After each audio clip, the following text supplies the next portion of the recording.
Bismillahirrahmanirrahim. Assalamualaikum warahmatullahi wabarakatuh. Apa kabar anak ibu semua? Ibu harap sehat walafiat. Untuk materi kita kali ini adalah misi dakwah Nabi Muhammad di Mekah. Ya, dan sebelum kita masuk kepada misi dakwahnya, kita lihat dulu sejarah kelahiran Nabi Muhammad. Dan ini sudah pernah kita bahas di materi sebelumnya, bahwa masa kecil Nabi Muhammad ini berada di kota Mekah dan beliau ini yatim dari kecil, ya, sebelum lahir juga sudah kondisi yatim, dan beliau ini diasuh oleh beberapa orang, diantaranya adalah kakek dan pamannya. Ya, beranjak masa remaja, Nabi Muhammad ini dirawat oleh kakeknya Abdul Muthalib, kemudian dilanjutkan oleh pamannya Abu Thalib. Ya, dan di usia 15 tahun dia sudah mulai berdagang, membawa barang dagangan Khadijah, seorang janda kaya ya yang memiliki usaha besar. Dan ketika dia dewasa, dia ini diberi gelar Al-Amin yang artinya adalah orang yang jujur. Nah, beliau ini tidak pernah mengikuti kebiasaan masyarakat jahiliyah. Ya, dan Nabi Muhammad di usia 25 tahun ini menikah dengan Khadijah, ya, dan dia punya sebuah kebiasaan suka mengasingkan diri ke Gua Hiro. Ya, ini adalah gambaran Gua Hiro, di mana Gua Hiro ini adalah tempat Rasulullah mendapatkan wahyu pertama. Ya. Wahyu pertama ini adalah surah Al-Alaq ayat 1 sampai dengan 5. Nah, hingga pada suatu hari di tanggal 17 Ramadan, beliau ini menerima ya atau berjumpa dengan malaikat Jibril yang membawa wahyu dari Allah, yaitu surah Al-Alaq ayat 1 sampai 5.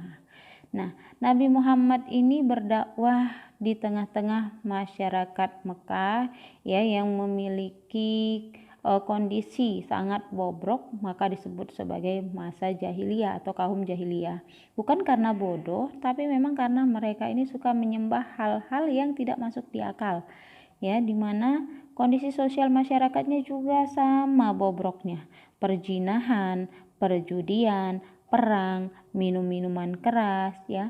Bahkan mereka ini mengakui adanya perbudakan. Jadi manusia itu disiksa oleh manusia yang lainnya itu sah-sah saja. Nah, kemudian ya, selain daripada itu dakwah Nabi Muhammad ini ada beberapa tahap. Yang pertama itu adalah sembunyi-sembunyi, kemudian terang-terangan, ya. Nah, dakwah secara sembunyi-sembunyi dan terang-terangan ini di kota Mekah ini berlangsung selama 13 tahun, dan dakwah Nabi Muhammad ini yang paling utama adalah ajaran tauhidnya, ya, dan ajaran akhlak. Nah, ini adalah isi dakwah dari Nabi Muhammad SAW, di mana mengajak menyembah Allah dan meninggalkan perbuatan dosa.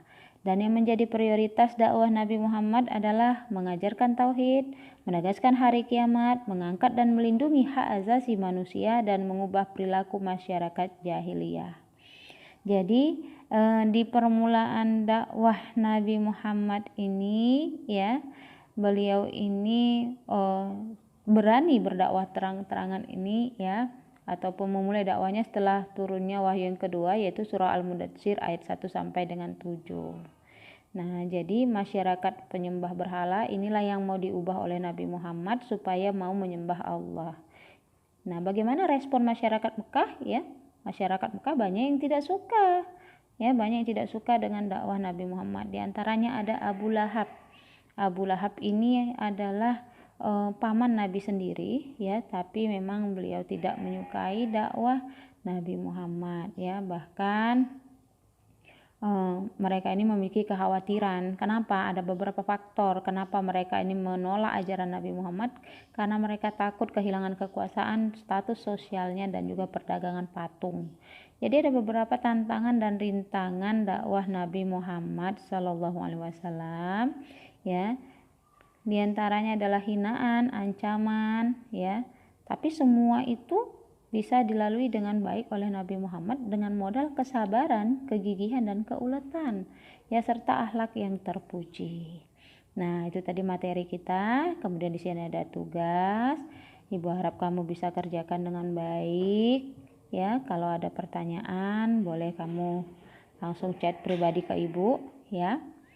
Billahi taufiq wal hidayah. Assalamualaikum warahmatullahi wabarakatuh.